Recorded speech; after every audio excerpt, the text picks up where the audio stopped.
Here I am at an Esso, Circle K, where in about 10 hours at 7 a.m. you will now be allowed to buy beer and wine. Sorry, I should have planned what I was going to say before I took this shot. Anyways, I tried to peek behind the things. They have Mike's Hard Lemonade and Bush. That's all I could see so far. Oh, and don't poke the bear in the box. Thank you. I have returned to the Circle K. We're about exactly 24 hours since when I filmed my video yesterday, when I didn't really know what I was saying and I laughed. But yes, they now serve beer and wine and coolers and seltzers.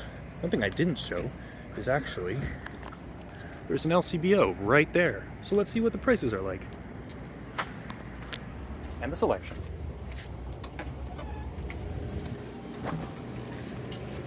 Yep.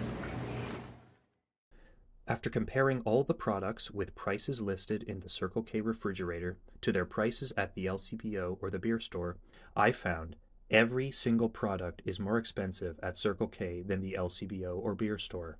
Of 55 products compared, Circle K prices are 34 cents more expensive on average. You may be duped, however. The listed prices at LCBO include tax and deposit, whereas the Circle K prices do not, so it is reasonable to assume that at a quick glance, and if you're not looking at your bill, you may think you're getting a better deal at Circle K.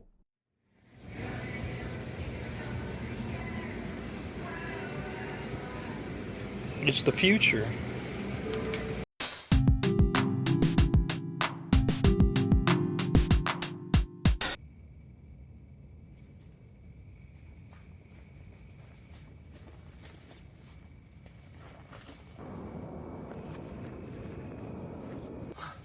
What did I get? Oh, God. What did I get? Oh, no. Oh, no. Oh, no. Infinity Gauntlet. Fuck. 3 courage. Who's Wasp? Who's Yondu? Oh, God. Look at his power. Look at his... Damn it.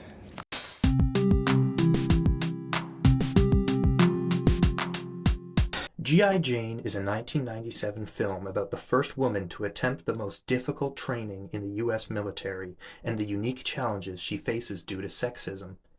The first experiment with a woman in this program is a test to see if women should be allowed into other roles in the Navy, which they were prohibited from holding previously. It is also a film about corruption and selfish career chasing in the military and government. What G.I. Jane is not about is about any broader progress of women in the military or other aspects of society.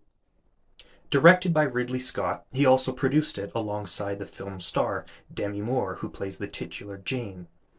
I mention her as a producer because that could indicate it is somewhat of a vanity project for her.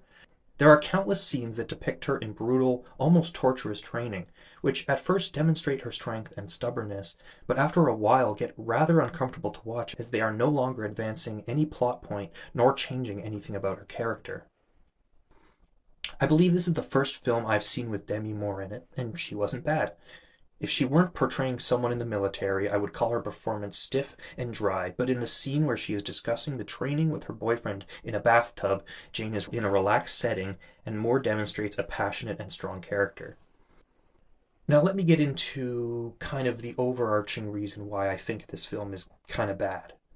Near the beginning of the film, when looking through potential women who may join the training program, Senator Lillian DeHaven, played by Anne Bancroft, dismisses the first 2 candidates she gets on her desk before getting to G.I. Jane. One of these candidates, she makes a comment that she should have a chromosome test, and the other she says looks like the wife of a Russian beet farmer, a face you wouldn't want to see on a magazine cover. Upon meeting Jane for the first time, the last question she asks her is essentially, "Are you gay?" And straight up says that if she was, it would ruin everything about the plan to try to get more women into the Navy. I should have seen the foreshadowing here, but I was watching on VHS. So, spoiler warning now. As Jane is progressing rather well through the training, the senator tries to sabotage Jane by planting images in the media of Jane at the beach with her girlfriends, implying she is lesbian. This exposes that she wasn't interested in broader women's acceptance in the Navy. What was important to the senator was building one case that reflects well on her for her own political gain. Jane and the senator end up in a room together, down the hall from where the media is awaiting a press conference from the two of them. When Jane realizes all the senator has been doing, she rushes over to the media, but the senator stops her and offers her a deal to put her on the Navy team where the graduates of the training program go if she doesn't expose the senator. Jane accepts, and the film ends after a pretty suspenseful and exciting film where Viggo Mortensen, G.I. Jane, and other trainees we have gotten to know extract a crashed satellite from Libya, the first actual combat we see in the film. Finally. Side note, I love how in older war films they'll just straight up name American adversaries. When talking about the satellite here, the line was, "This baby decided to drop in Mr. Gaddafi's backyard." I don't think you would write that in a film nowadays. I think about Top Gun Maverick, where they didn't mention like a country or anything about who the quote unquote bad guys are. And now let me get into that. Because throughout the film, I wasn't really sure who the villain was. I thought at first the villain might have been just, the patriarchy or society that isn't ready to see women in the Navy, which would work as a villain in a story. However, you slowly realize that the senator is sabotaging Jane, and she is the true villain of the story.